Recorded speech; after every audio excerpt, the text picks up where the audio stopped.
Nicolás II, el último Románov, se casó con una de las 40 nietas de la reina Victoria. 4 hijas y un hijo fueron el fruto de su feliz matrimonio. En la época de la masacre de los yacimientos de Lena, el príncipe heredero, el zarevich Alexei, tenía 8 años. Era de naturaleza enfermiza. Había heredado la hemofilia de su bisabuela, la reina Victoria. Ese otoño comenzó a sangrar repentinamente. Los médicos no pudieron hacer nada para curarlo. Un monje siberiano llamado Rasputín envió un telegrama a Alejandra. El pequeño no morirá, decía. No permitáis que los médicos le molesten demasiado.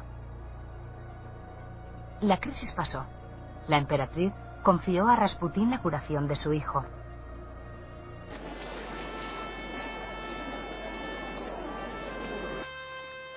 Cuando estaba bien, el pequeño acompañaba a su padre en los asuntos de Estado.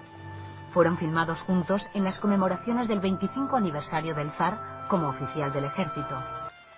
Pero la grave naturaleza de la enfermedad del príncipe fue mantenida celosamente en secreto.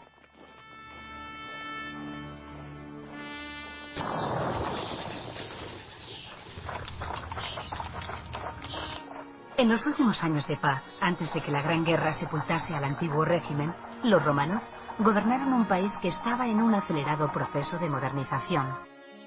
El pueblo ruso tenía partidos políticos, sindicatos, una relativa libertad de prensa y desarrollo económico. En el verano de 1913, la próspera ciudad de Moscú hacía los preparativos para conmemorar los 300 años del gobierno Románov.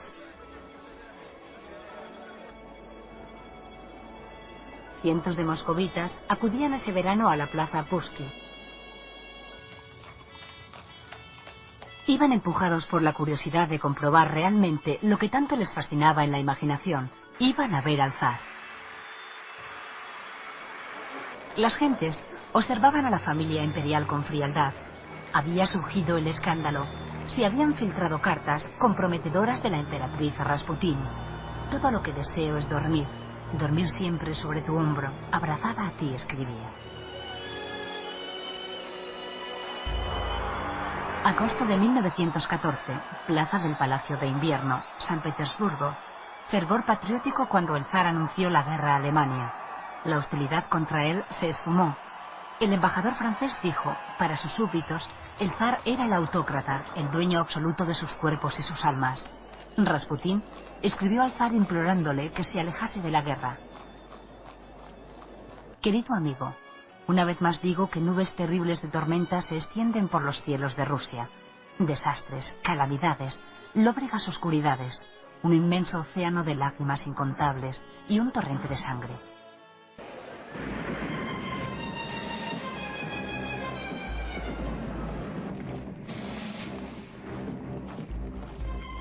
Todos los hombres de Europa se pusieron en marcha en la más gigantesca movilización que jamás había visto el mundo.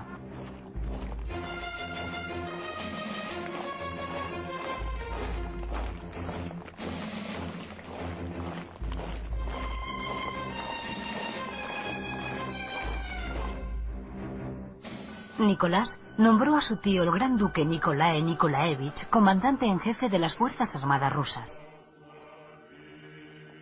Todos los ejércitos lucharon con Dios de su parte. No había habido guerra entre las grandes potencias desde 1871. Nadie preveía cómo iba a ser esta. Los primeros rusos desfilaron con gran marcialidad, pero el ejército tenía más hombres que fusiles.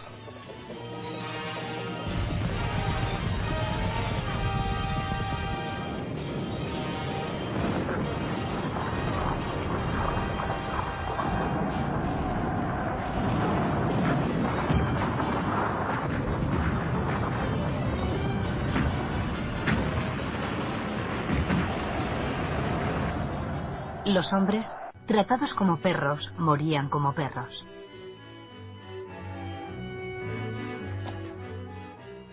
El comandante alemán era el general Paul von Hindenburg.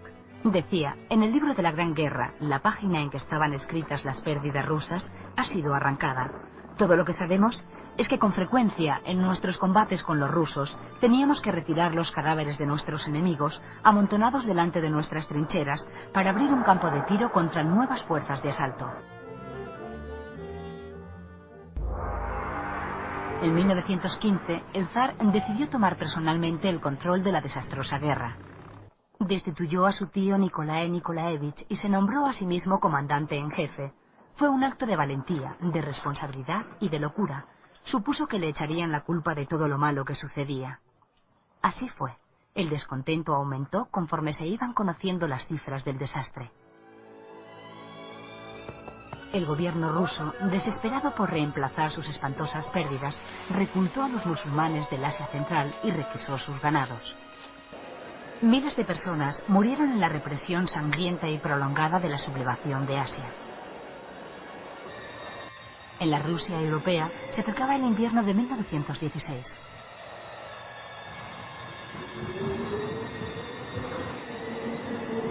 Hacía más frío que de costumbre.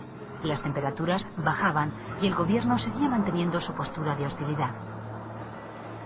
Una ola de huelgas paralizó la capital. No había combustible para calentarse y el gobierno racionó el pan. A San Petersburgo se le había puesto el nombre de Petrogrado para que sonara menos alemán. Con el zar ausente enfrente, parecía que Rasputín era el que gobernaba al lado de la zarina, que había nacido en Alemania.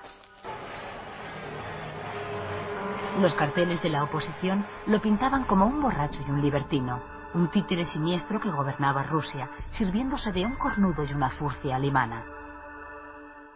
3 aristócratas del ala derecha se pusieron en acción, asesinaron a Rasputín y bajaron hasta el río Neva con el cuerpo del monje dentro del maletero de un Rolls Royce.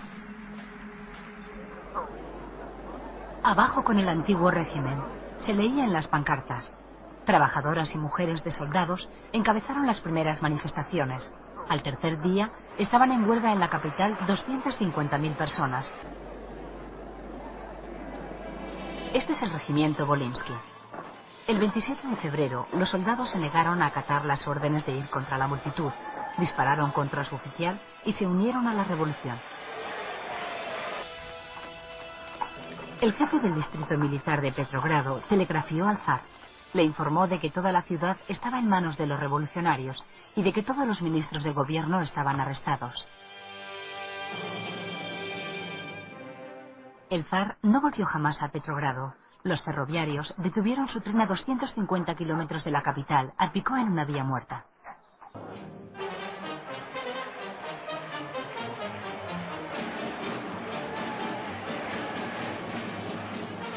Hasta el circo se sumó al jolgorio general cuando las calles de Petrogrado estallaron en fiestas.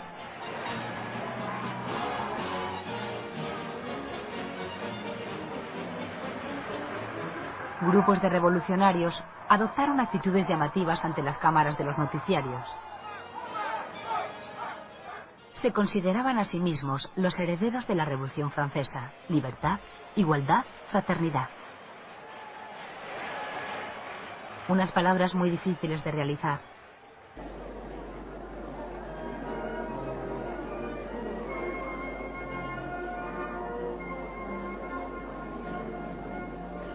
La violencia ocasionó casi 2.000 muertos, y el solemne funeral por los luchadores de la libertad fue el primer acto solemne oficial de la Rusia revolucionaria.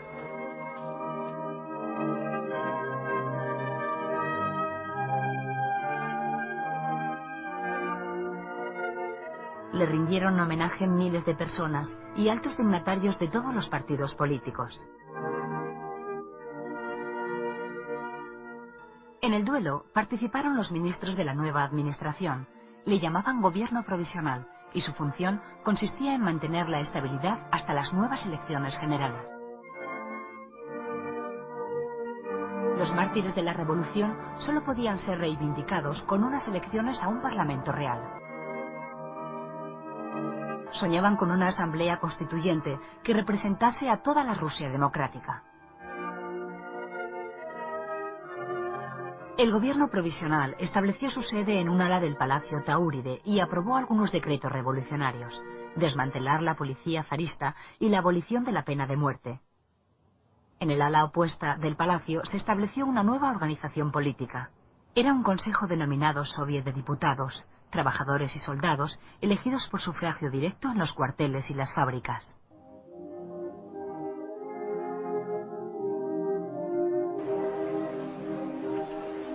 Los oficiales del ejército se presentaron en el Palacio Tauride ofreciéndose para la lucha, para la guerra de la Rusia revolucionaria contra los ejércitos alemanes. En el frente, la respuesta de los soldados fue muy diferente.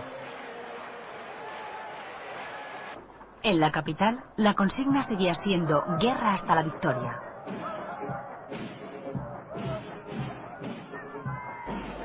Los soldados, en manifestaciones, enviaban saludos a sus camaradas de las trincheras. Se oían las proclamas de larga vida al Soviet y larga vida al gobierno provisional. Pero ¿cuál de los dos iba a prevalecer en la ciudad? Un hombre se ofreció a colaborar con las dos organizaciones. El vicepresidente del Soviet y ministro de Justicia en el gobierno provisional era un joven abogado llamado Alexander Kerensky. Años después confesó: entre febrero y octubre, la revolución se desbordó. Ya no podíamos detenerla ni dirigirla.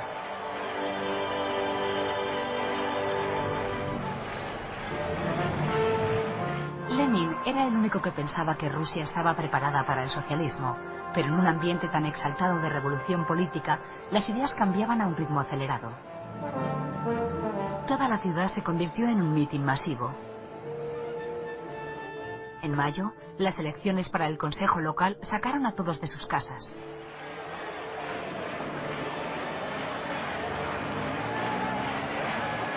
Los eslogans de Lenin eran cortos y contundentes, especialmente para los soldados inválidos de la guerra. Los triunfos bolcheviques supusieron graves preocupaciones para Alexander Kerensky y el gobierno provisional. Kerensky aprobó la organización del Batallón Femenino de la Muerte, con la secreta esperanza de que sus cabezas rapadas avergonzarían a los hombres rusos y les impulsarían a la lucha.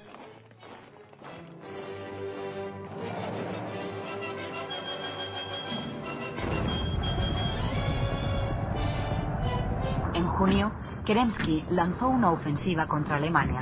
Fue un fracaso estrepitoso. Los soldados estaban interesados en la revolución, no en la guerra. Una vez más, las protestas antibelicistas paralizaron la capital.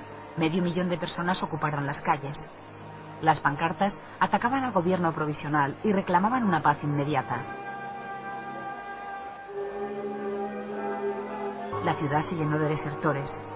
El ambiente era tenso y peligroso. En julio, un intento mal preparado de los bolcheviques para apoderarse del poder fue desarticulado por tropas enviadas por el Soviet. Kerensky telegrafió desde el frente arrestar a los enemigos del pueblo y a los contrarrevolucionarios. Lenin se afeitó la barba y huyó de la ciudad con documentos falsos. Se refugió en Rajliv, en los bosques del Golfo de Finlandia, a 30 kilómetros de Petrogrado.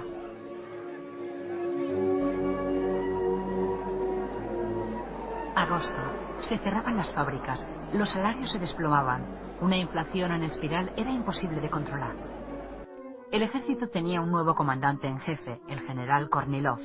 2 millones de soldados habían desertado del frente y el comandante echaba la culpa a la izquierda. Si es necesario, colgaremos a todos los miembros del Soviet, dijo, e intentó un golpe militar. El golpe fracasó lastimosamente y dejó al jefe político Kerensky en un peligroso aislamiento. Algunos pensaron que había apoyado posiblemente a Kornilov. Todos los demás creyeron que había traicionado a la revolución. León Trotsky fue el beneficiario. Después de apoyar durante años la tendencia menchevique más moderada, Trotsky se unió a los bolcheviques y fue elegido presidente del Soviet de Petrogrado. El Soviet ejercía realmente todo el poder sobre la ciudad. Ahora tenía una mayoría bolchevique, un presidente bolchevique y una consigna bolchevique. Todo el poder para los soviets.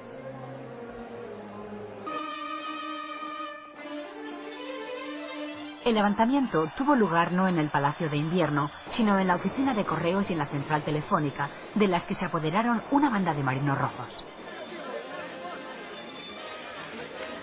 Defendido por las mujeres y los cadetes, el gobierno provisional permaneció dentro del Palacio de Invierno esperando el final.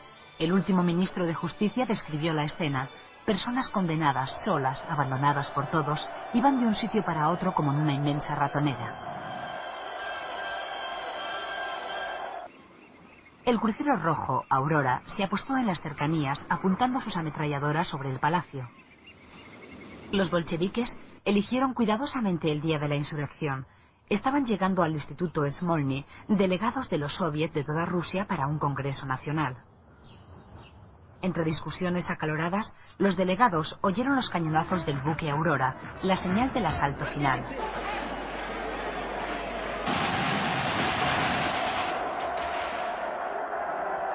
El asalto al Palacio de Invierno.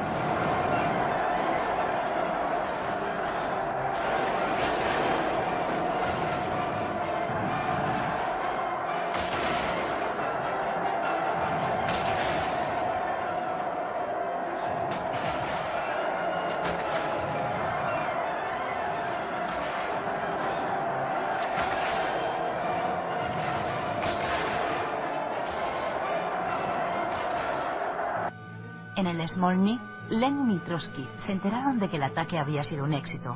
Los delegados al Congreso de Soviets habían discutido toda la noche sobre si aún deseaban que los bolcheviques se adueñaran del país en su nombre. Lenin penetró en el espacioso frontón blanco para hacer su anuncio.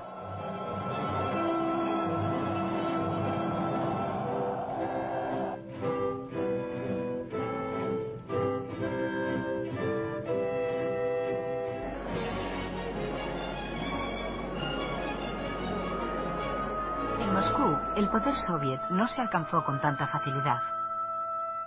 Hubo 7 días de enconadas luchas cuando los oficiales se esforzaron en defender la revolución de febrero contra la de octubre.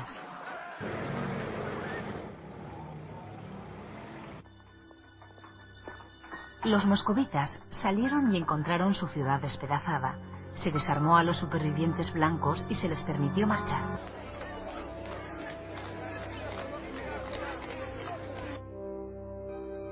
En Petrogrado, el Smolny era ahora el cuartel general del gobierno revolucionario soviet de Lenin.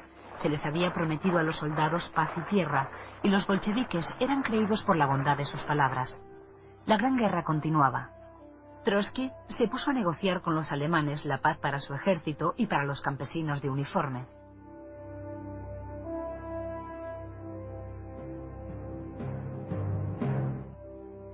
Las familias de los soldados, durante el verano, se dedicaron a arrebatar por la fuerza las tierras de los terratenientes. Los bolcheviques legalizaron estas ocupaciones.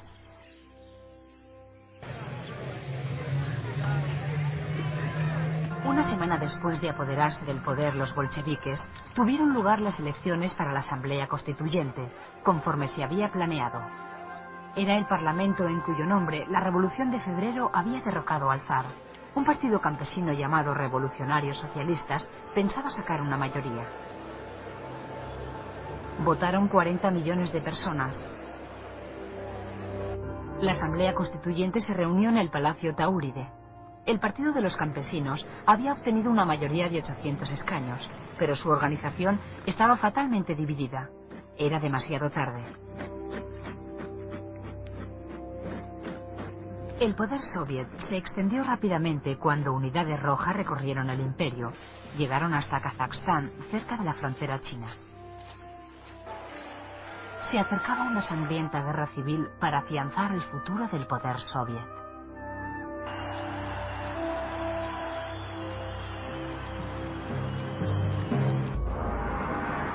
Verano de 1918, 8 meses después de la toma del poder por los bolcheviques. En el Teatro Bolshoi de Moscú se celebraba un congreso de soviets. Fue bruscamente interrumpido por el intento de golpe del Partido Revolucionario Socialista. El golpe fracasó y los delegados volvieron a aprobar la formación de la República Federativa Socialista Soviética Rusa. Fue propuesto un emblema: martillo, hoz y espada para trabajadores, campesinos y soldados. Lenin lo rechazó por demasiado belicoso.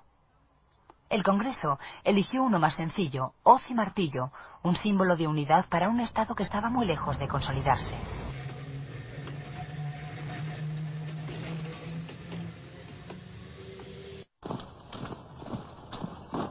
El ejército alemán puso bajo su control a la capital de Ucrania, Kiev. Los bolcheviques habían cumplido su promesa de sacar a Rusia de la Primera Guerra Mundial, pero los alemanes exigieron un precio feroz en pérdidas territoriales. Para muchos patriotas rusos, el Tratado de 1918 fue una terrible humillación.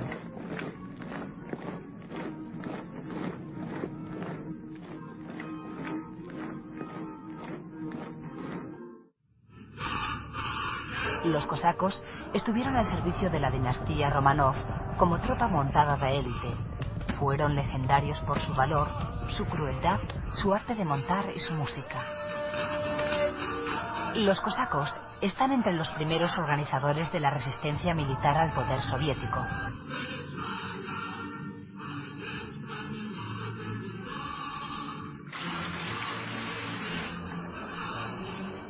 León Trotsky asumió la tarea de hacer frente a la contrarrevolución.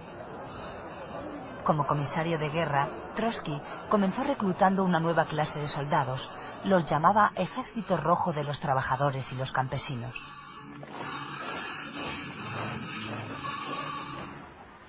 Dentro del partido, los oficiales procedentes del antiguo ejército imperial eran muy controvertidos. El Ejército Rojo acabó con el título de oficial. En su lugar, se llamaba a los antiguos comandantes. Era un ejército no convencional. Los hombres de Trotsky recibían revistas en vez de medallas. El nuevo Ejército Rojo se estaba preparando para la guerra civil.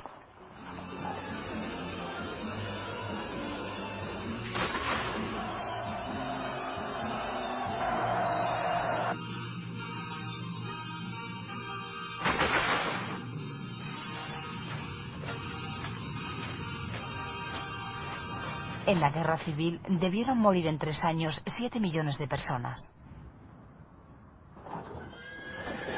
A todo esto se añadió la intervención extranjera. Desembarcaron fuerzas antibolcheviques en los principales puertos de la Gran Rusia, desde Murmansk hasta Vladivostok. La guerra mundial aún continuaba. Los aliados de la antigua Rusia estaban furiosos con los bolcheviques por haberse retirado del conflicto. Llegaron tropas de Francia, América, Italia, Japón e Inglaterra.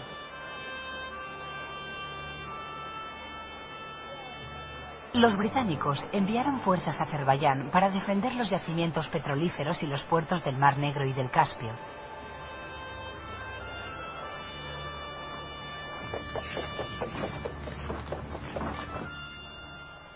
En Moscú, Lenin y los bolcheviques lucharon por mantener la unidad del nuevo e inexperto gobierno. Se esforzaban en poner al país en consonancia con los ideales revolucionarios. Enviaron trenes de agitación por todas partes para extender sus proyectos políticos. Nacionalización, divorcio libre, poder de los trabajadores y la promesa de cultura para todos. Después, cambiaron el nombre de bolcheviques por el de comunistas.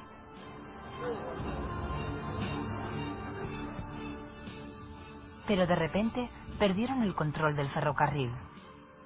La red entera del Transiberiano cayó en manos de los checoslovacos.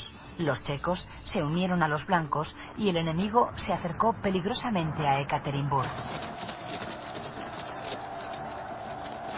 El zar Nicolás, Alejandra y sus 5 hijos estaban en Ekaterimburg. En una casa de destinos especiales, los bajaron al sótano y los fusilaron. Ese verano, también Lenin fue el blanco de una bala asesina, víctima de una campaña terrorista.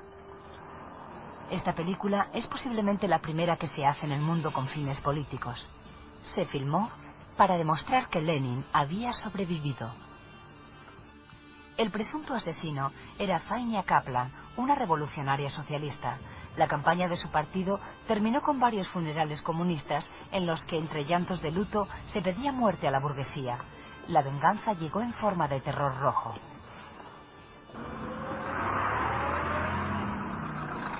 Los problemas internos comenzaron a eclipsarse ante la amenaza contra el poder soviet por parte de los nuevos ejércitos blancos.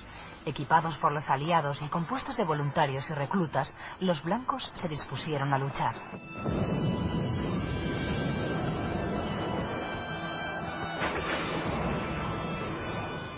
El ejército de Trotsky no tenía un objetivo fácil. Lo inspeccionaba con una disciplina de hierro desde un cuartel general móvil, un tren especialmente equipado en el extranjero. En el transcurso de la guerra, el tren de Trotsky recorrió 100.000 kilómetros, levantando el ánimo de las tropas en todos los frentes.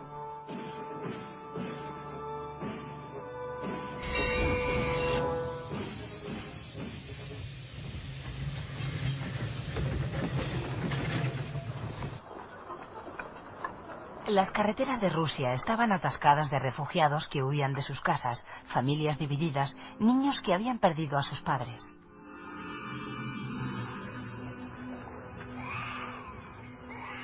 La tarea de cuidar de ellos recayó en la sección femenina comunista. En el año cruel de 1919, el futuro brillante parecía muy lejano. Cuando Lenin enterró a su cuñado, estaba agonizando la esperanza de una revolución exterior en Europa.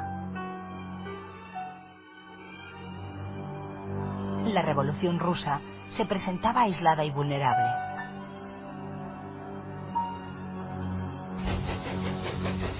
Los blancos tenían su cuartel general en el este, a lo largo del ferrocarril transiberiano. Parecían eficaces, organizados y daban la impresión de ser una seria amenaza. Pero las apariencias engañaban. Incluso cuando mostraban a las cámaras sus prisioneros rojos, la causa blanca se tambaleaba. La corrupción y la impopularidad asediaban a su líder, el almirante Kolchak, que se llamaba a sí mismo gobernante supremo. Kolchak no fue nunca tan fuerte como aparentaba. La ayuda extranjera tampoco fue para los blancos tan abundante como necesitaban. Organizaciones como la Cruz Roja Americana enviaron suministros, pero la ayuda aliada iba a parar con frecuencia al lado contrario.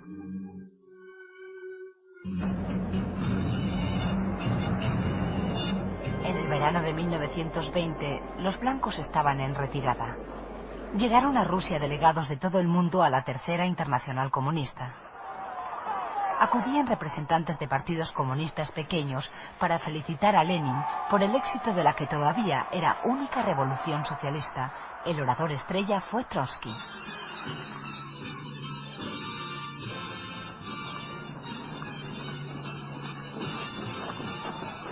El ejército rojo que Trotsky creó sumaba ahora 5 millones de hombres. La mayoría de los generales blancos habían muerto o estaban exiliados. Solo quedaba uno, el general cosaco Wrangel, que tenía el apodo del Barón Negro. Wrangel mandaba las últimas fuerzas blancas que estaban en el sur. Con ellos había miles de civiles. Se encaminaban a marchas forzadas a Crimea, a ponerse a salvo con una evacuación masiva por mar hacia Turquía. En el 4º aniversario de la Revolución de Octubre, con un tiempo tan frío que los hombres tenían que rellenar sus camisas con musgo, comenzó la última batalla.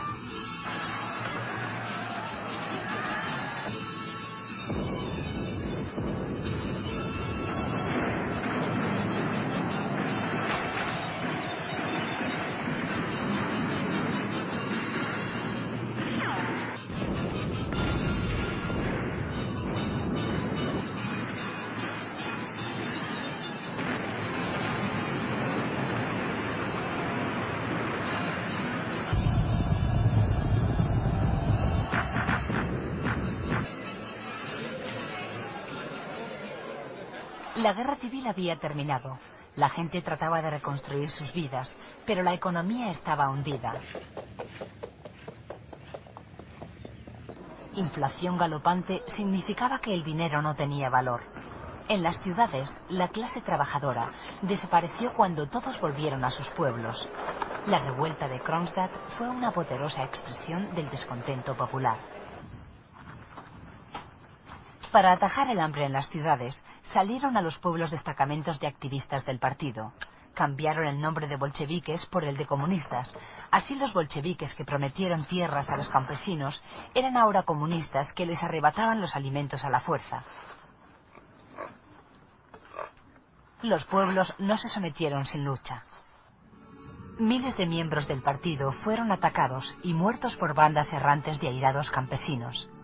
Lenin decía: apenas nos mantenemos.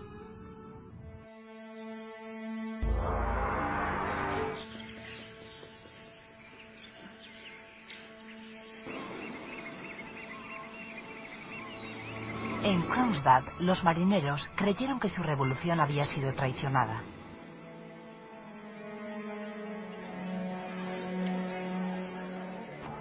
Esta fue la razón del amotinamiento de 1921. Pedían libertad de expresión y más democracia. Su demanda: todo el poder para los soviets, para rescatar a los soviets del control del Partido Comunista.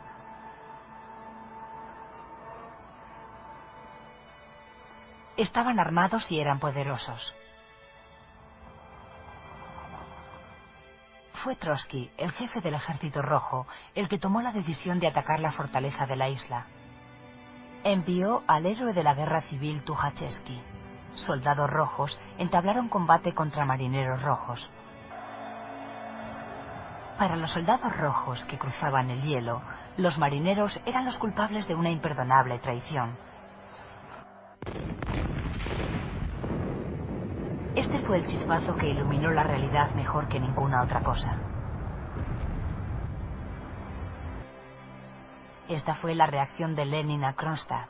Su respuesta fue el endurecimiento político.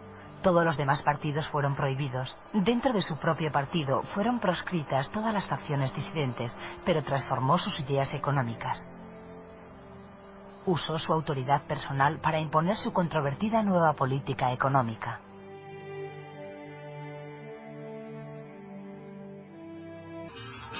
Volvieron a abrir los mercados cuando se legalizó el comercio libre y los campesinos acudieron a las poblaciones a vender sus productos.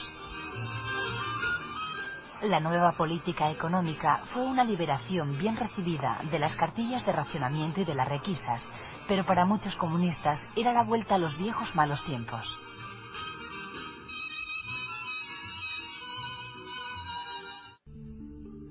Tbilisi, capital de Georgia, a 1500 kilómetros de Moscú, al otro lado del Cáucaso. Se unió al Imperio Ruso en 1801, lo abandonó en 1918. Retornó por la fuerza en 1921.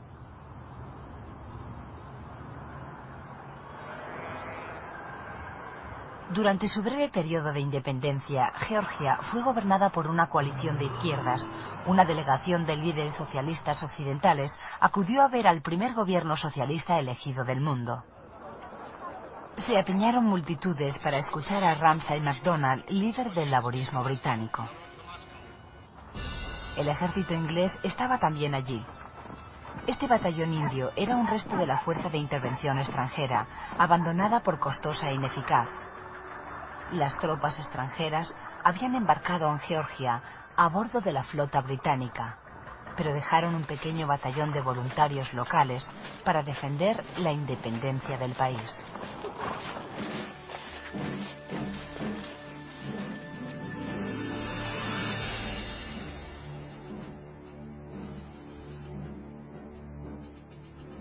Joseph Stalin fue el responsable de que enviaran al Ejército Rojo a su país natal.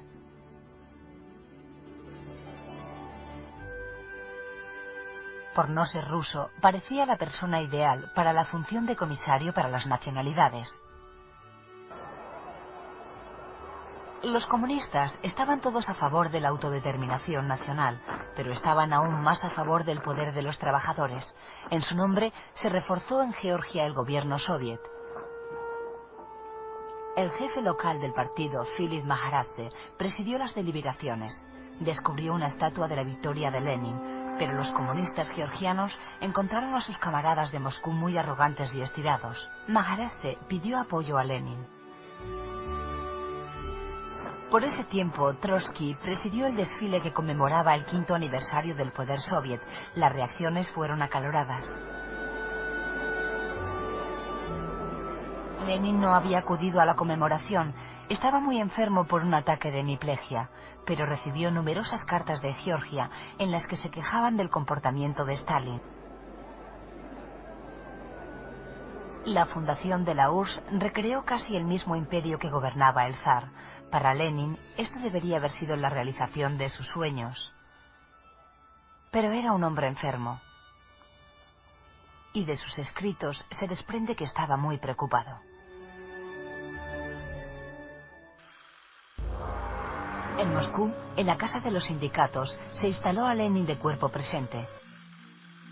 En el luto destacaba su hermana Ulinova, su viuda Krupskaya, el jefe de su policía secreta Dzerzhinsky y su secretario general Stalin.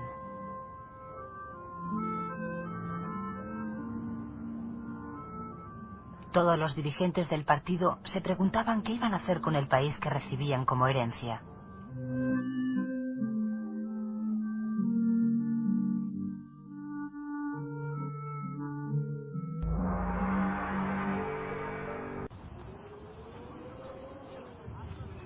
Cuando se inauguraba en Moscú el 15º Congreso del Partido Comunista, habían pasado 10 años desde el comienzo de la Revolución Rusa.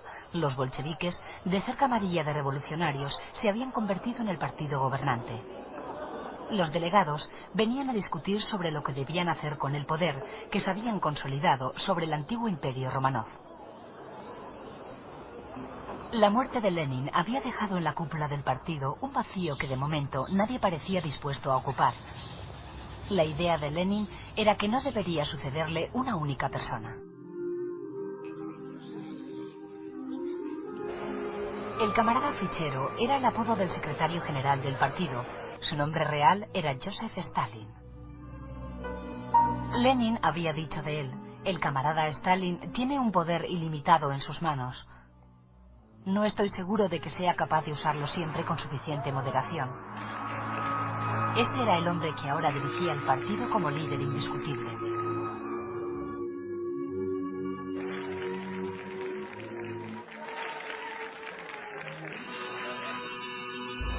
En 1928, 53 ingenieros que trabajaban en las minas de carbón de Shakti fueron juzgados por sabotaje y demolición de materiales. Los noticiarios hablaban de muerte a los demoledores. Hasta el hijo de 12 años de uno de los acusados pidió la pena de muerte para su padre. Los jueces cedieron y 5 acusados fueron ejecutados. La explicación real de la demolición de materiales era con frecuencia bastante simple.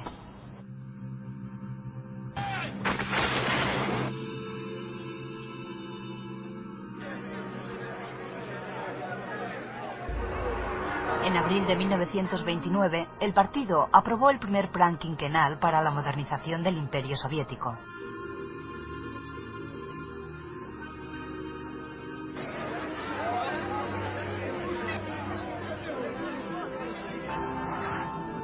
Viviendo en tiendas, compartiendo camas por turnos, trabajando largas horas en condiciones deprimentes, los obreros se esforzaron por alcanzar los ambiciosos objetivos de producción proyectados por el plan.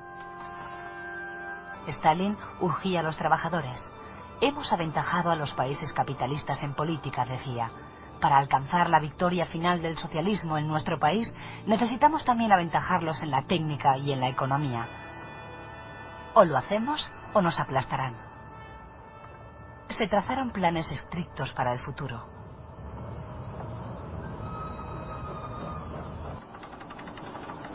Las ideas modernas eran muy bien recibidas. Las técnicas de producción en serie de Henry Ford eran muy admiradas.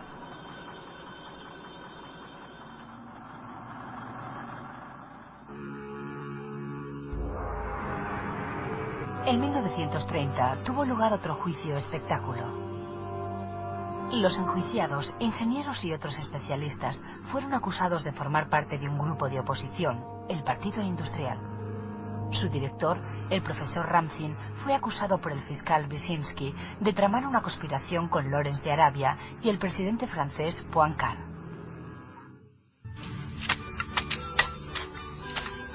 En los Urales se pusieron los cimientos para la planta metalúrgica más grande del mundo, Magnitogorsk.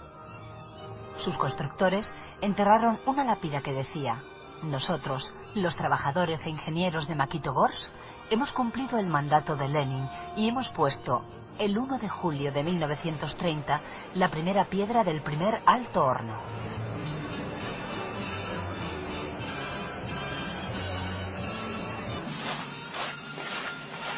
Enero de 1934 se inaugura el 17 Congreso del Partido. El primer plan quinquenal había sido completado con éxito.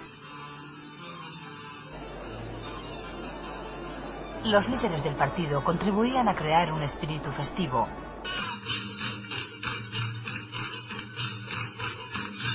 Una de las estrellas políticas en alza era Sergei Kirov.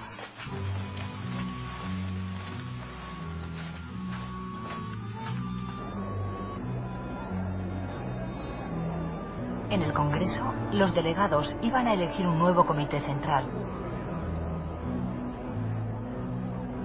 Se esperaba que Stalin tuviera mayoría absoluta.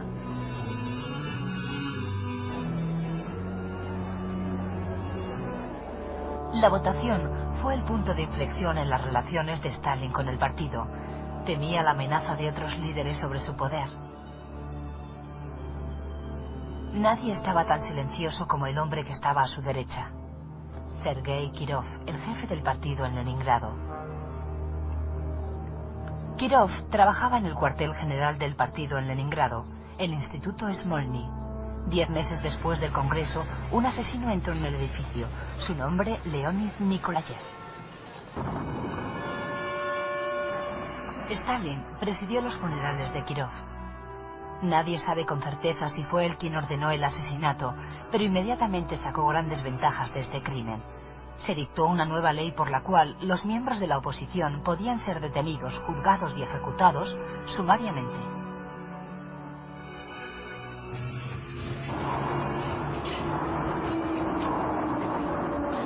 El metro de Moscú se comenzó durante el primer plan quinquenal.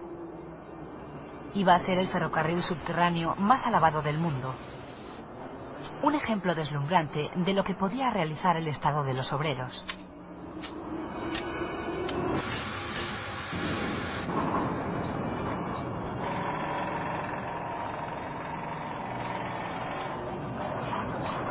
Sus constructores fueron las estrellas de los trabajadores soviéticos. Sus caras se imprimían en póster. Su hazaña llenaba los noticiarios. Los primeros 10 kilómetros de metro se abrieron en 1935, el 15 de mayo. Stalin felicitó a sus constructores.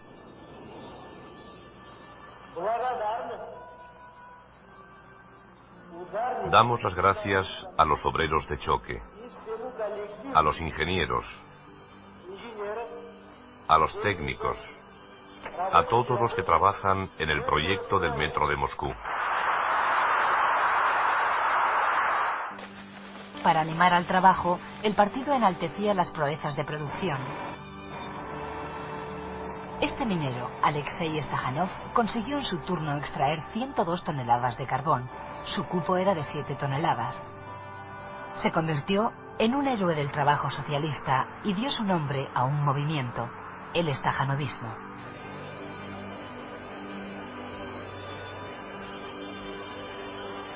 Era difícil cubrir las necesidades básicas de la vida. A pesar de las promesas, los lujos no estaban al alcance de todos, sino solo de los privilegiados. En el estado de los trabajadores se imponían grandes cargas y sacrificios al pueblo en cuyo nombre se gobernaba. La iglesia también era combatida. Ese año, Stalin anunció otro plan quinquenal contra la religión. La simple idea de Dios debía ser barrida de la Unión Soviética.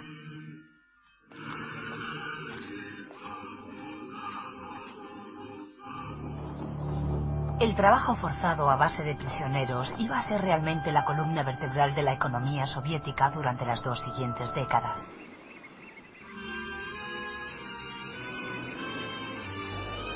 Los campos correccionales de trabajo, organizados por Henryk Yagoda, jefe de la policía política, se convirtieron en la empresa de construcción más grande de la Unión Soviética.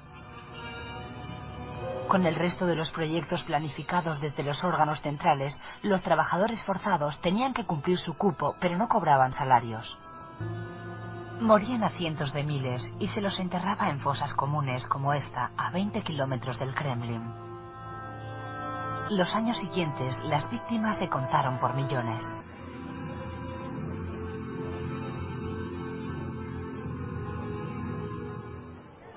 Stalin pensó que estos campesinos más prósperos encajaban en sus planes para el campo. Se les llamaba kulaks.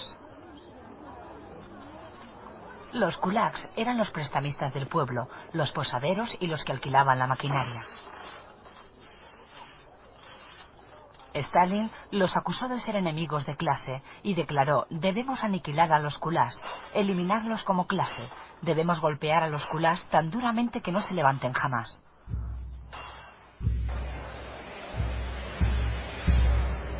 El partido se movilizó contra los kulaks. Incluso sus más jóvenes miembros, los pioneros, se unieron a la campaña propagandística. Fueron deportados hombres, mujeres, niños, ancianos. Cargados en carros de ganado, fueron transportados a miles de kilómetros. Hasta los hielos del Ártico, las estepas del Asia Central y los desiertos de Siberia iban a engrosar el ejército de trabajadores esclavos. Sobrevivieron muy pocos.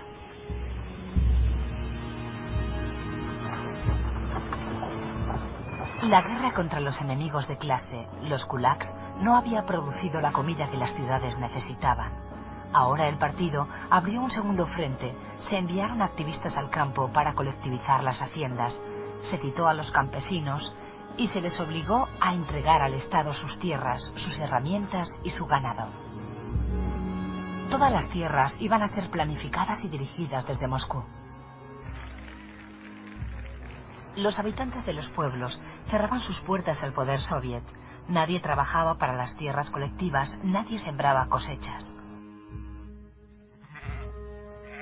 Los campesinos sacrificaron 30 millones de cabezas de ganado lanar, 14 millones de vacas y 10 millones de cerdos. La campaña de colectivización estaba en ruinas. Los noticiarios proclamaban la victoria en la batalla por la colectivización, pero Stalin sabía la verdad y suspendió la campaña de momento. Los campesinos creyeron que habían vencido. Volvieron a sus tierras y plantaron sus cosechas. La mitad de las granjas colectivas fracasaron inmediatamente, pero cuando la cosecha había sido recogida, comenzó de nuevo el ataque a los campesinos. Los cupos de requisa se aumentaban constantemente. No había comida en los pueblos. La gente pasaba hambre. No había a dónde echar mano. En Ucrania, la carestía se llevó a más de 5 millones de personas. Kazajstán, Asia Central Soviética. Los kazaks eran nómadas que recorrían las estepas con sus rebaños.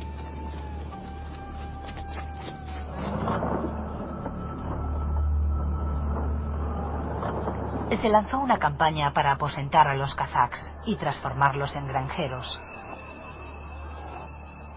La campaña fue dirigida por la policía secreta. Muchos se reclutaron de las poblaciones locales. Los kazaks resistieron, destruyeron sus ganados.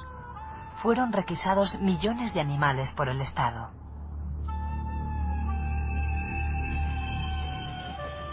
Los planes de producción de grano fueron un desastre. Pronto los suprimieron. Pero era demasiado tarde para los kazaks. Una cuarta parte de su población padeció hambre hasta morir.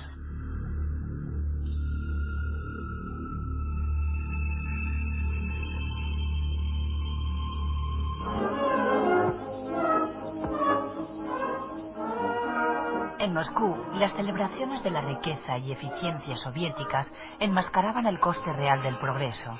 Stalin no se detenía a calcular ese coste.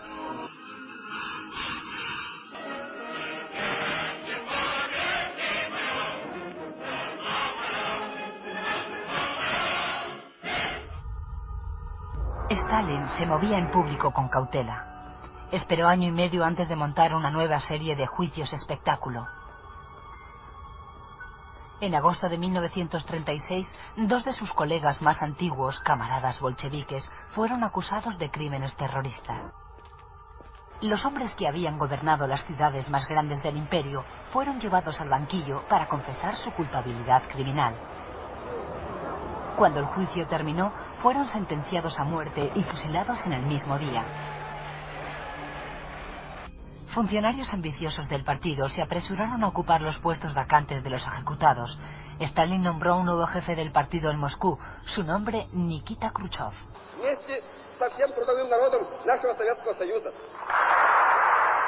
Stalin fue consolidando su poder con hombres que le debían lealtad, pero entre ellos ya no figuraban bolcheviques históricos.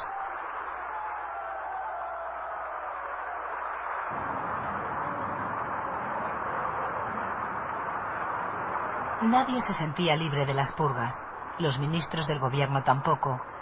Los ciudadanos de Leningrado eran los blancos preferidos. Stalin los purgó sin piedad por si surgía otro Kirov que amenazase su base de poder en Moscú. Una palabra fuera de lugar podía ocasionarte la muerte o la prisión. Organizaciones juveniles, como los jóvenes pioneros, animaban a los hijos a denunciar a los padres.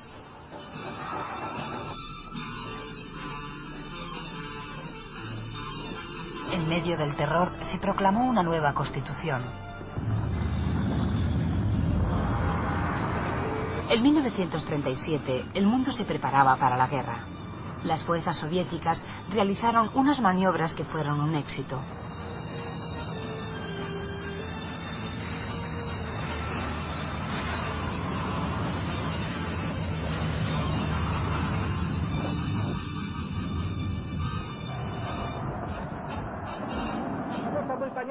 El hombre que había organizado las maniobras era el mariscal Tukhachevsky, héroe de la guerra civil. Presidió con Stalin el desfile del 1 de mayo. Inmediatamente después fue arrestado, juzgado y fusilado. La mayoría de los jefes superiores del ejército compartieron su suerte.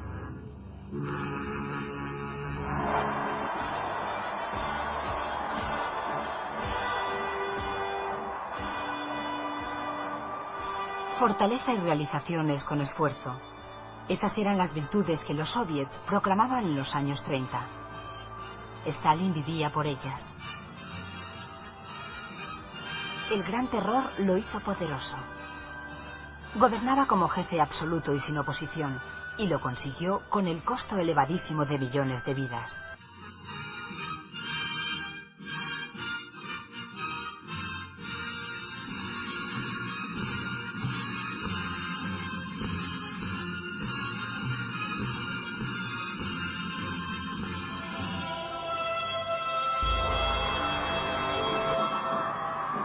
Berlín, abril de 1939. Adolfo Hitler celebra el 50 aniversario de su nacimiento. Los nazis llevaban 6 años de gobierno en Alemania. El ejército del Führer era poderoso, su ambición ilimitada.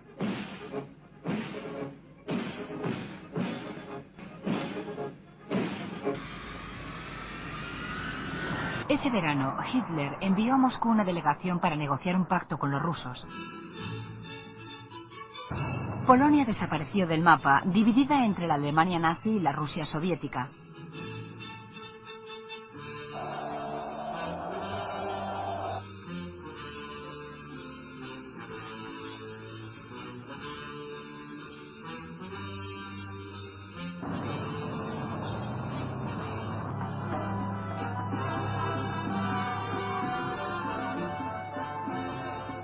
Los habitantes de Polonia Oriental eran sobre todo ucranianos. La invasión roja se presentó como una oportunidad de unir sus viejas fronteras. Los festejos fueron organizados en Lvov, la capital, por el jefe del Partido Comunista Ucraniano Nikita Khrushchev.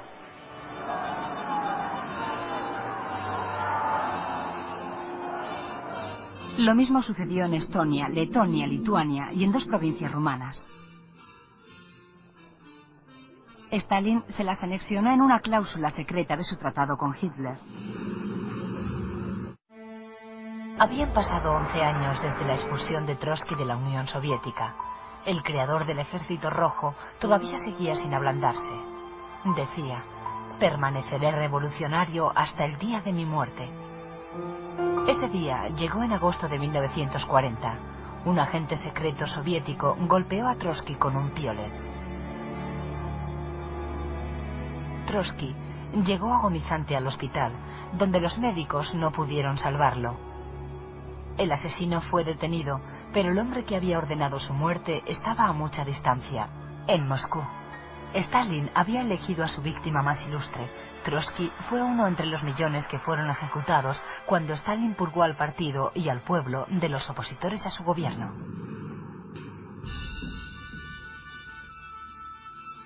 Su ejército se había reorganizado y equipado desde la purga de los años 30.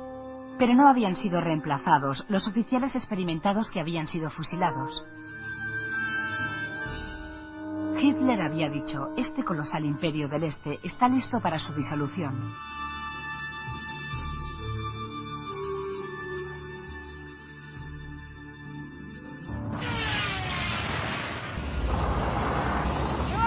Operación Barbarroja, 22 de junio de 1941. Una unidad soviética de frontera transmitió por radio un llamamiento: estamos siendo atacados, ¿qué hacemos? Contestación de Moscú: debéis estar locos, ¿por qué no está vuestra señal codificada?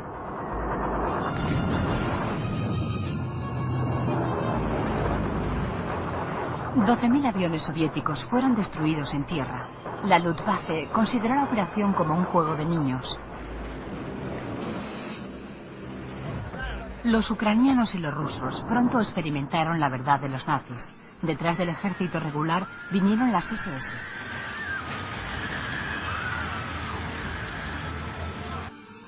Comenzaron acorralando a los judíos.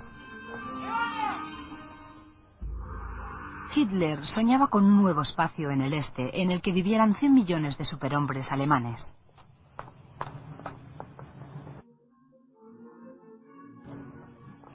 No eran solo los judíos los odiados por Hitler. También consideraba a los eslavos como una raza inferior.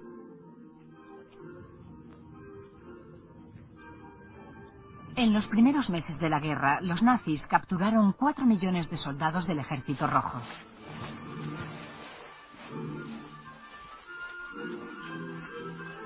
Pero el 1 de octubre, el pánico se adueñó de la capital. Con los alemanes cerca de Moscú, el partido organizó grupos de mujeres para abrir trincheras y detener el avance alemán.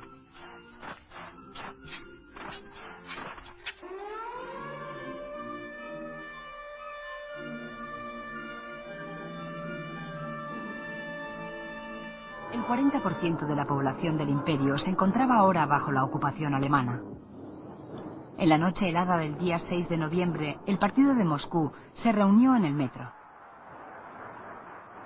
Stalin y su Estado General eran los únicos miembros del gobierno que quedaban en la capital.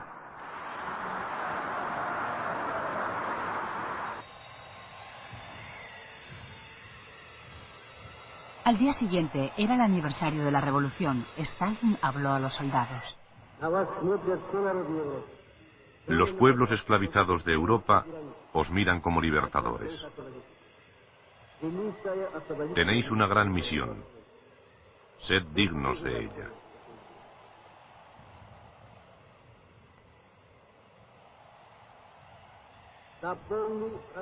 Destrucción completa para los invasores alemanes. Muerte a los ocupantes alemanes. Larga vida a nuestra gloriosa madre patria, a su libertad y a su independencia. Bajo la bandera de Lenin hasta la victoria.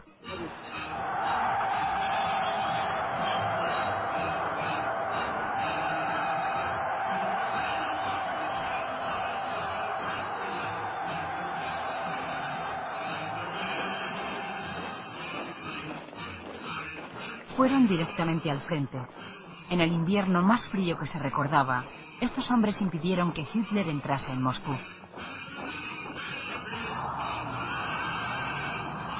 Estaban bajo control alemán 300 fábricas de armamento. Para modernizar y ampliar sus carros de combate, el gobierno soviético tuvo que abrir un frente industrial.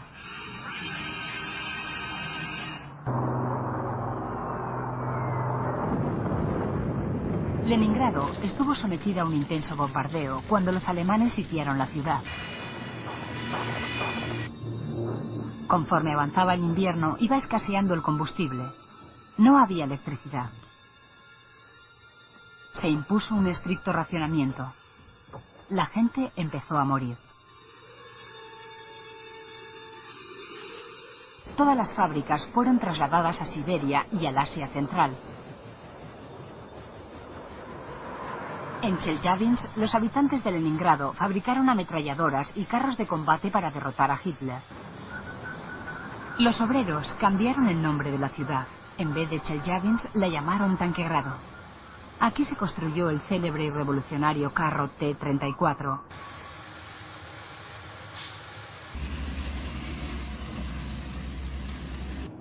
La gente de Leningrado que emigró a Chelyabinsk tuvo suerte.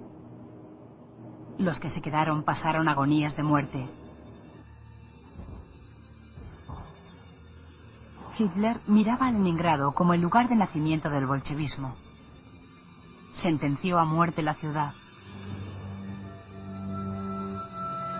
Al final morirían de frío y de hambre 630.000 personas. El sitio de la capital duró cerca de 900 días.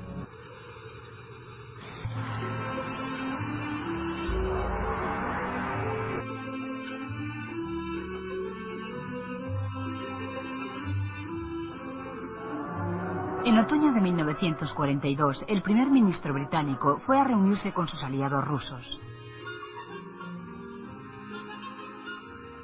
Detrás de las sonrisas, la alianza era dura. Winston Churchill dijo a Stalin que no había en Francia un segundo frente para aliviar al ejército rojo. Hitler lanzaba ataque tras ataque contra la ciudad que llevaba el nombre de Stalin.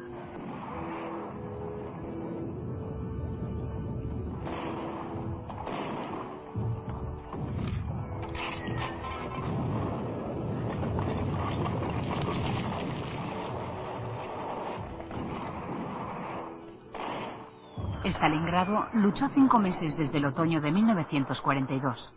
Los hombres pelearon por cada metro de calle, por cada casa, por cada ladrillo.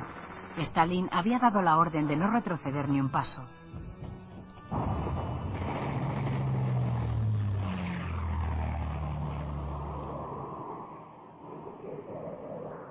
La ciudad quedó en ruinas.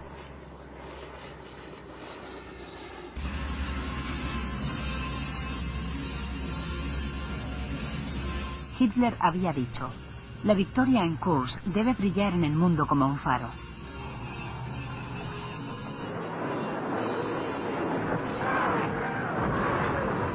La mayor batalla de tanques de la historia. La perdió.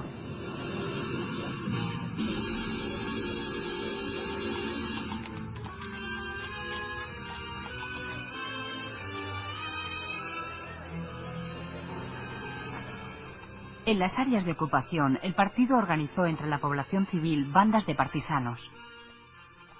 Los partisanos soviéticos estaban entrenados en el sabotaje y tenían sus bases en el interior de los bosques.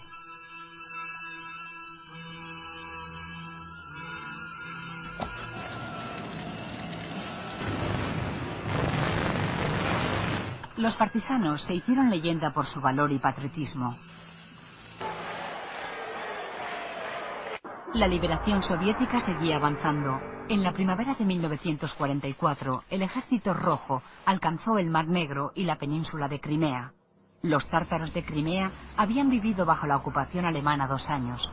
Los oficiales alemanes habían solicitado el apoyo de la población musulmana.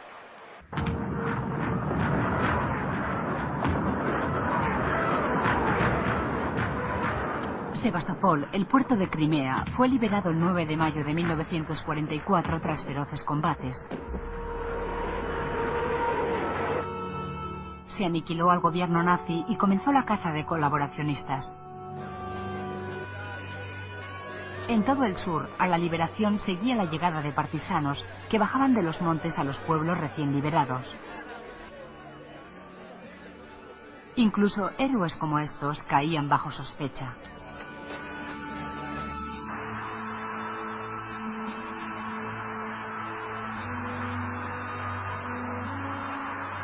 Noviembre de 1944, aniversario de la Revolución. Final de un año en que prácticamente todo el imperio estaba liberado.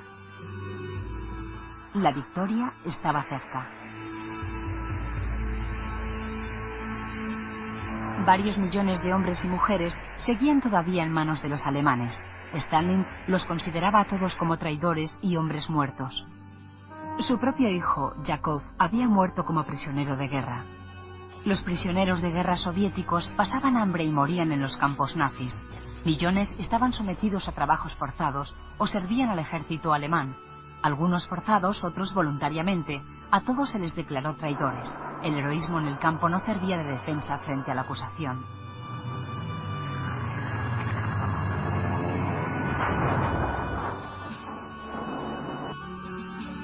Un grupo de militares esperaba aprovecharse de la guerra para derribar el estalinismo. El ejército de liberación rusa estaba dirigido por un prisionero soviético idealista, el general Andrei Blasov. Sus hombres vestían de rojo, blanco y azul, como en la Rusia prerrevolucionaria, pero formaban parte del ejército alemán.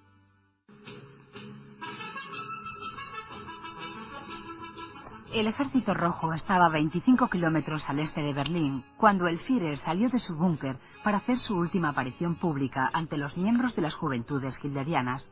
Era el 56 aniversario de su nacimiento, 20 de abril de 1945.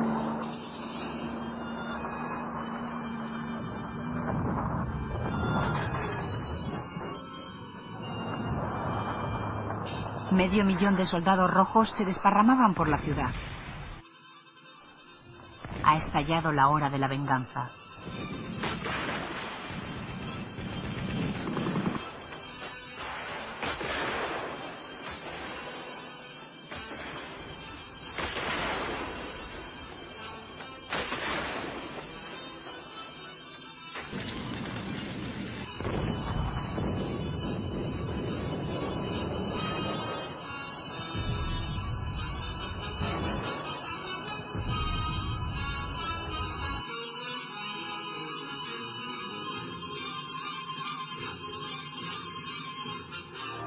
Cuando la bandera roja comenzó a ondear, se suicidaron el Führer y su amante Eva Braun.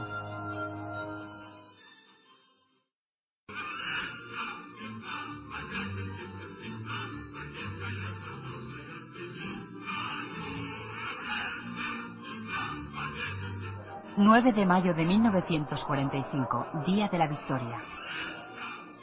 Pasarían muchos años antes de que se revelara la verdad sobre las horrorosas pérdidas de la guerra.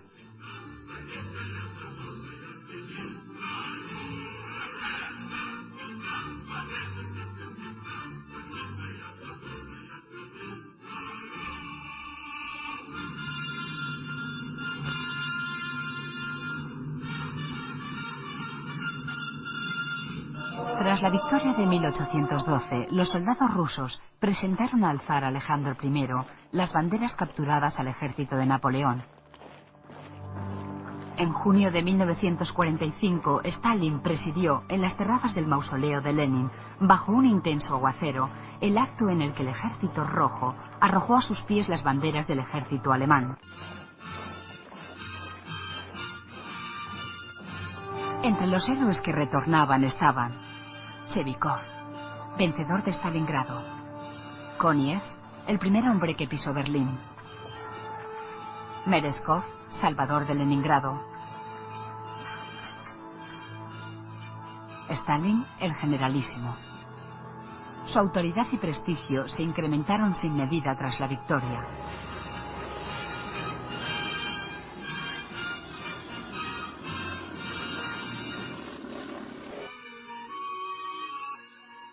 En Yalta, los tres grandes, Stalin, Roosevelt y Churchill, negociaron el nuevo mapa de la Europa de la posguerra. Churchill preguntó a Stalin en privado qué iba a hacer ahora con los prisioneros rusos que aún permanecían en el oeste. El informe oficial dice: el mariscal Stalin espera que vuelvan a Rusia lo antes posible. El acuerdo se guardó en secreto. Había 100.000 prisioneros rusos en manos de los aliados. Casi 20.000 eran cosacos que habían luchado en el bando equivocado y estaban en los campos de Austria. Algunos no eran ciudadanos soviéticos, sino emigrantes.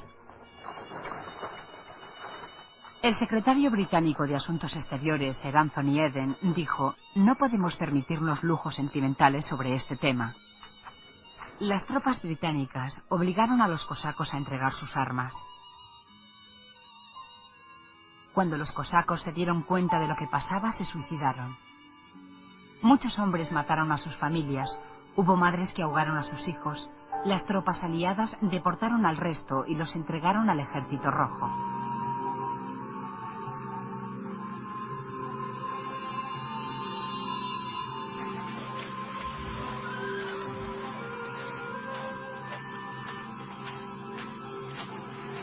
Al fin de la guerra, el Ejército Rojo liberó a millones de personas de la ocupación alemana. En los noticiarios oficiales se daba la bienvenida al Ejército Rojo, pero a la mayoría solo les interesaba saber qué es lo que iba a pasar. Después de la guerra, Lituania, Letonia, Estonia y Moldavia se convirtieron en repúblicas soviéticas. La Polonia Oriental se incorporó a Ucrania.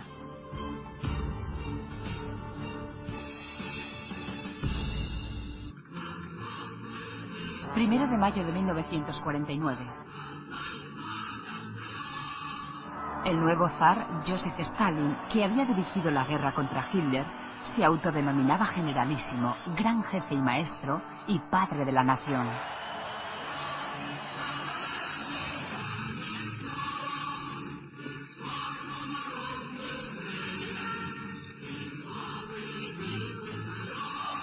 Su posición parecía más sólida que nunca.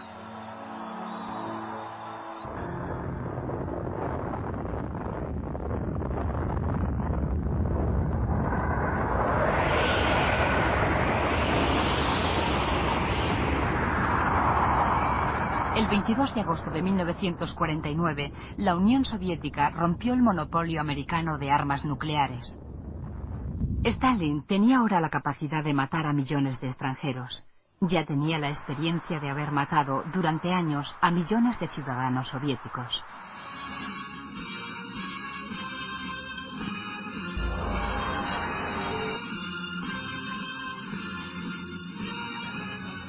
El 5 de marzo de 1953. El jefe supremo, padre y maestro de la nación, el corifeo de la ciencia, Joseph Vissarionovich Stalin, había muerto.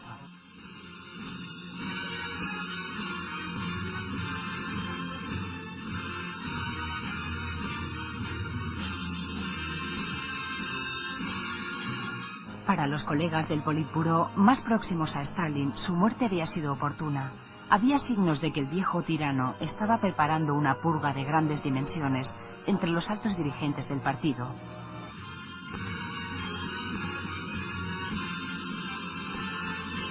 Habían muerto 20 millones de personas.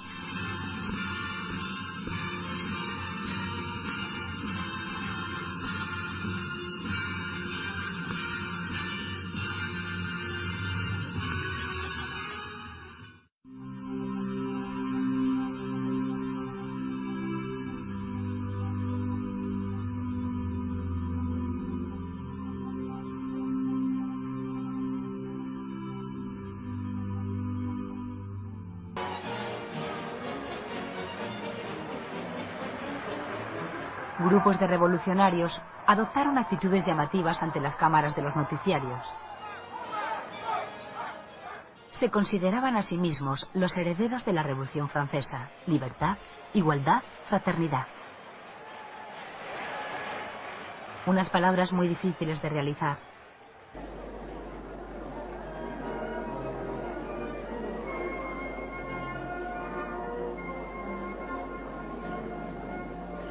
La violencia ocasionó casi 2000 muertos, y el solemne funeral por los luchadores de la libertad fue el primer acto solemne oficial de la Rusia revolucionaria.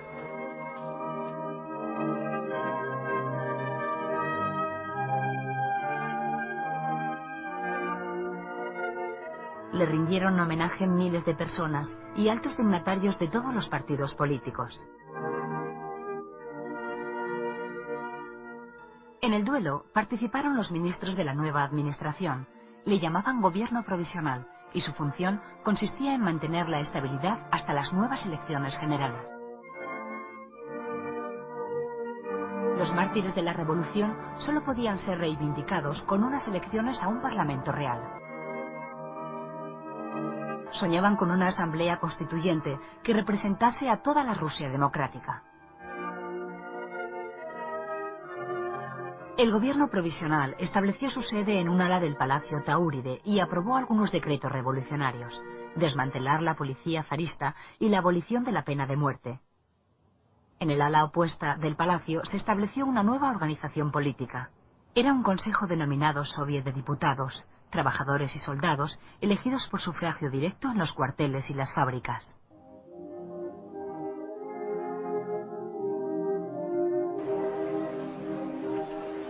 Los oficiales del ejército se presentaron en el Palacio Tauride ofreciéndose para la lucha, para la guerra de la Rusia revolucionaria contra los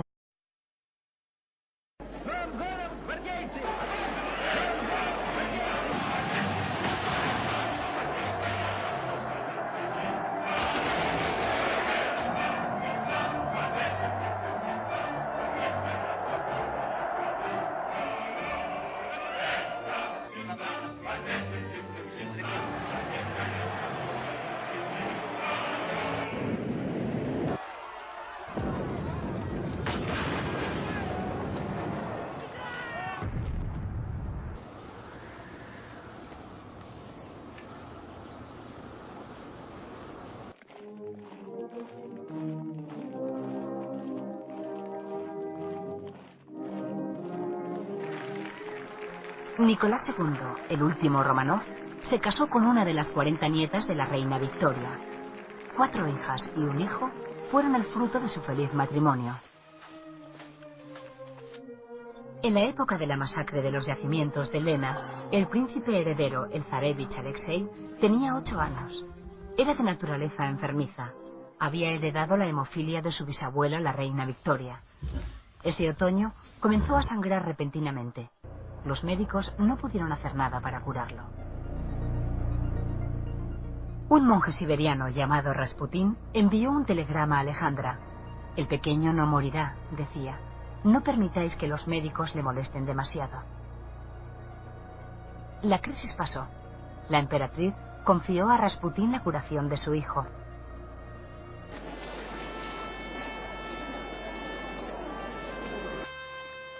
Cuando estaba bien, el pequeño acompañaba a su padre en los asuntos de Estado.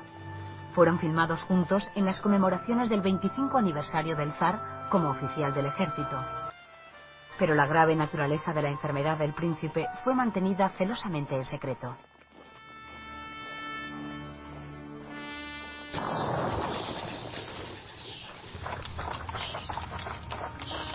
En los últimos años de paz, Pea, se acercaba el invierno de 1916.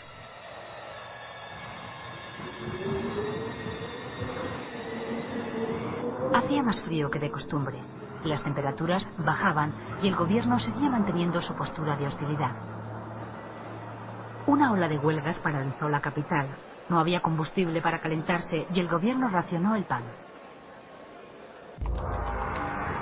A San Petersburgo se le había puesto el nombre de Petrogrado para que sonara menos alemán. Con el zar ausente enfrente, parecía que Rasputín era el que gobernaba al lado de la zarina, que había nacido en Alemania. Los carteles de la oposición lo pintaban como un borracho y un libertino, un títere siniestro que gobernaba Rusia, sirviéndose de un cornudo y una furcia alemana. 3 aristócratas del ala derecha se pusieron en acción, asesinaron a Rasputín y bajaron hasta el río Neva con el cuerpo del monje dentro del maletero de un Rolls Royce. Abajo con el antiguo régimen, se leía en las pancartas. Trabajadoras y mujeres de soldados encabezaron las primeras manifestaciones. Al tercer día, estaban en huelga en la capital 250.000 personas. Este es el regimiento Volinsky. El 27 de febrero, los soldados se negaron a acatar las órdenes de ir contra la multitud, dispararon contra su oficial y se unieron a la revolución. El jefe del distrito militar de Petrogrado telegrafió al zar. Le informó de que toda la ciudad estaba en manos de los revolucionarios y de que todos los ministros del gobierno estaban arrestados. El zar no volvió jamás a Petrogrado. Los ferroviarios detuvieron su tren a 250 kilómetros de la capital, al picó en una vía muerta.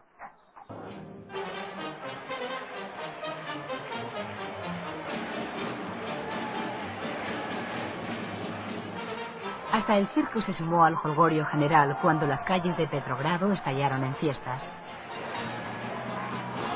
Antes de que la Gran Guerra sepultase al antiguo régimen, los Románov gobernaron un país que estaba en un acelerado proceso de modernización. El pueblo ruso tenía partidos políticos, sindicatos, una relativa libertad de prensa y desarrollo económico. En el verano de 1913, la próspera ciudad de Moscú hacía los preparativos para conmemorar los 300 años del gobierno Románov.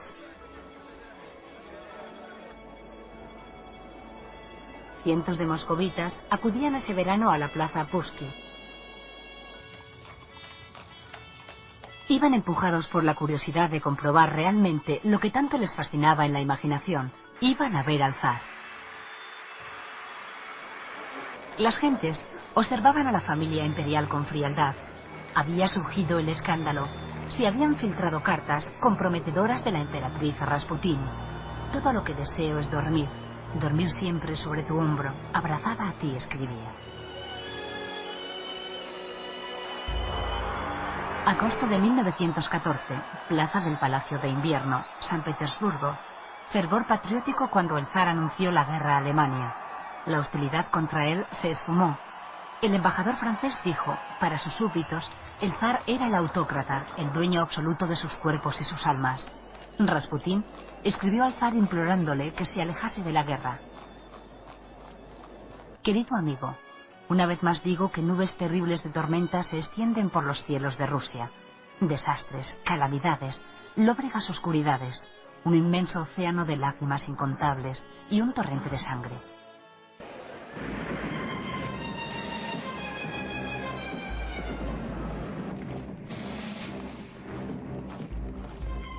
Todos los hombres de Europa se pusieron en marcha en la más gigantesca movilización que jamás había visto el mundo.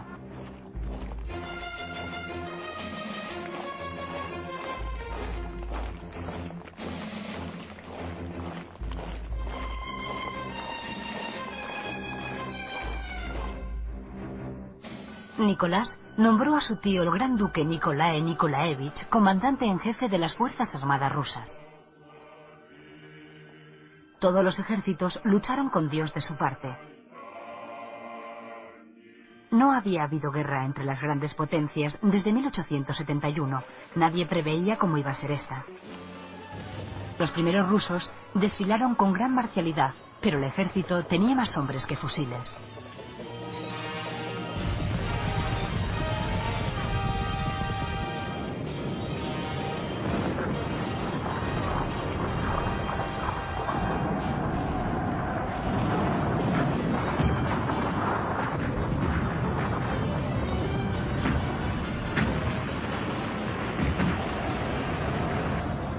Los hombres, tratados como perros, morían como perros.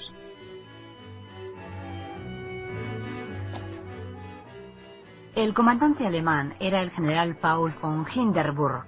Decía, en el libro de la Gran Guerra, la página en que estaban escritas las pérdidas rusas ha sido arrancada. Todo lo que sabemos es que con frecuencia, en nuestros combates con los rusos, teníamos que retirar los cadáveres de nuestros enemigos, amontonados delante de nuestras trincheras, para abrir un campo de tiro contra nuevas fuerzas de asalto. En 1915, el zar decidió tomar personalmente el control de la desastrosa guerra. Destituyó a su tío Nikolái Nikolaevich y se nombró a sí mismo comandante en jefe. Fue un acto de valentía, de responsabilidad y de locura. Supuso que le echarían la culpa de todo lo malo que sucedía. Así fue.